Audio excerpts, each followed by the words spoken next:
In 2007, one website was worth $12 billion. It wasn't Google. It wasn't Amazon. It was a site built by two marketing employees who bought the domain name for $5,000, almost as a joke. For 3 straight years, it was the most visited website in America. Bigger than Google. Bigger than every search engine and news site combined. A pop star would later buy a piece of it. A media mogul would call owning it one of the best decisions he ever made. And then, in the space of about 5 years, it lost $545 million of its own value. Got sold for less than the cost of a Silicon Valley engineer's annual salary. And quietly erased 12 years of its own history, on purpose or by accident, depending on who you believe. This is the story of MySpace. And the real question isn't just how it died.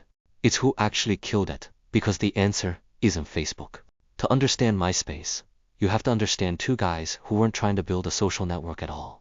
Chris Duolf was a marketing guy from Portland, Oregon, finance degree, MBA, the kind of resume that belongs at a bank, not a website. Tom Anderson had a very different path, English and rhetoric at Berkeley, film at UCLA, and a background that included working as a product tester, and, before that, a self-described hacker. The two met working at a struggling online storage company called xDrive. When xDrive collapsed in 2001, Duolf and Anderson started their own direct marketing company together, called ResponseBase. It worked well enough that a larger internet marketing company, eUniverse, bought them out in 2002. Here's the detail most people miss. Duolf had actually registered the domain name MySpace back in 2002, almost on a whim, years before it became anything. He paid about $5,000 for it. In mid-2003, Duolf and Anderson convinced eUniverse's CEO, Brad Greenspan, to let them try building something new, a social networking site, conceived as a direct answer to Friendster, which, in 2003, was the hottest thing on the internet. Friendster had one very unpopular rule. It banned accounts that didn't use real names, and it aggressively deleted accounts it didn't like. Anderson's answer was simple. Let people be whoever they wanted to be, online. Fake names, wild usernames, total creative freedom. MySpace officially launched on August 1, 2003. The original pitch wasn't even really social network. It was a place for musicians to connect directly with fans and upload their own songs. Anderson used his own connections in the music scene to seed the platform, and within days, the site already had thousands of users. And then came the detail that made MySpace legendary before it was even big. Every single new user automatically got the same first friend, Tom. Tom Anderson's own profile was added by default to every account created on the platform. His profile photo became one of the single most recognized images on the entire internet. He wasn't just a founder, he was, for a generation of teenagers, their literal first friend on the internet. What made MySpace different wasn't just Tom, it was control. Where Friendster forced everyone into the same rigid template, MySpace let users rip apart the HTML of their own profile page. Glittering backgrounds, auto-playing songs, custom cursors. Ugly, chaotic, and completely yours. To a teenager in 2004, that wasn't a bug. That was the entire appeal. The music angle turned out to be the platform's secret weapon. Unsigned bands could upload songs, build a following, and get discovered. No label required. MySpace became, in effect, the first version of what SoundCloud would later become. Bands built entire careers off their MySpace page alone. By 2005, the growth was staggering enough that it caught the attention of the most powerful media mogul on the planet, Rupert Murdoch. His company, News Corp, bought MySpace's parent company for $580 million. Duolf became CEO, Anderson became president, and the deal turned MySpace from a scrappy internet project into the crown jewel of one of the largest media empires on earth.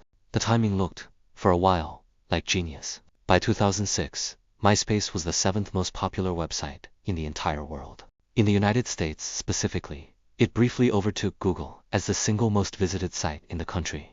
By 2007, at its absolute peak, the business was valued at $12 billion, 20 times what News Corp had paid for it just 2 years earlier.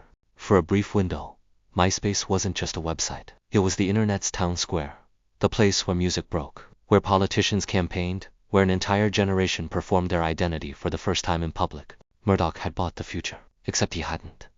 Because 6 months before News Corp closed that deal, a small Harvard project called Facebook had just opened itself up beyond college campuses. Almost nobody at MySpace was watching. Here's the uncomfortable truth about MySpace's collapse. It wasn't really about Facebook having a better idea. Facebook won because MySpace's new owner had absolutely no idea what business it was actually in. News Corp was a television and newspaper company.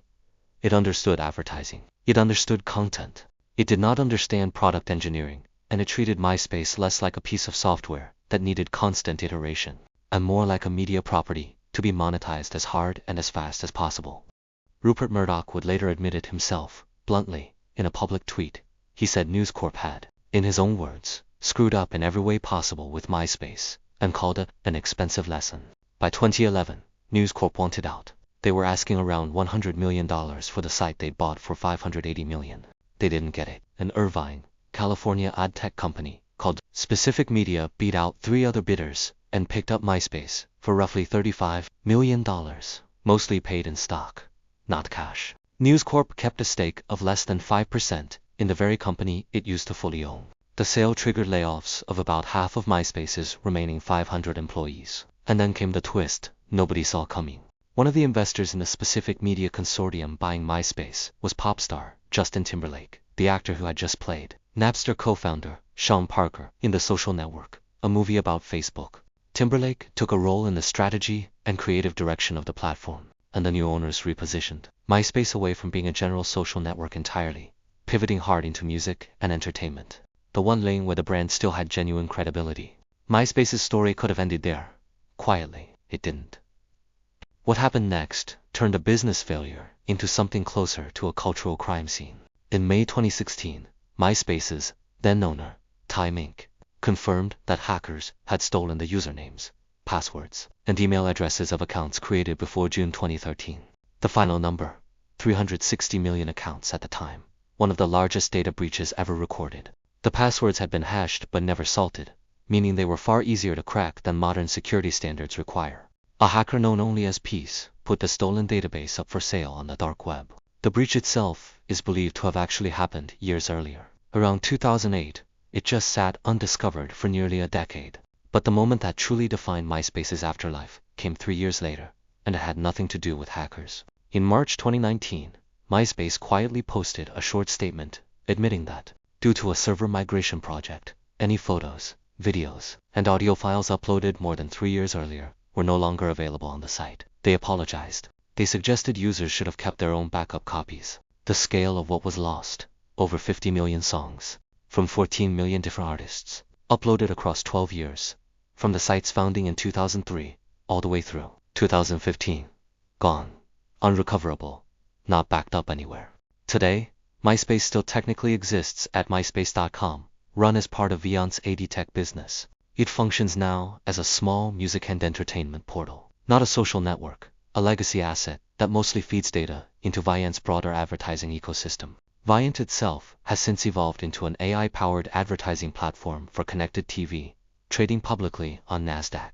The site that was once worth $12 billion, and briefly bigger than Google, now exists as a rounding error inside a programmatic ad company most people have never heard of. So who actually killed MySpace? It's tempting to say Facebook. But Facebook didn't kill MySpace. MySpace handed Facebook the opening.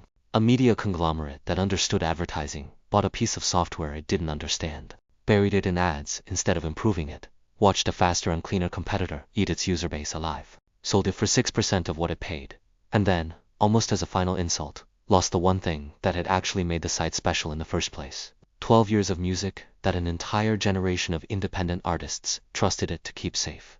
MySpace didn't lose the social network war because someone out-innovated it. It lost because, for the 10 most important years of its existence, almost nobody who owned it actually cared what it was for.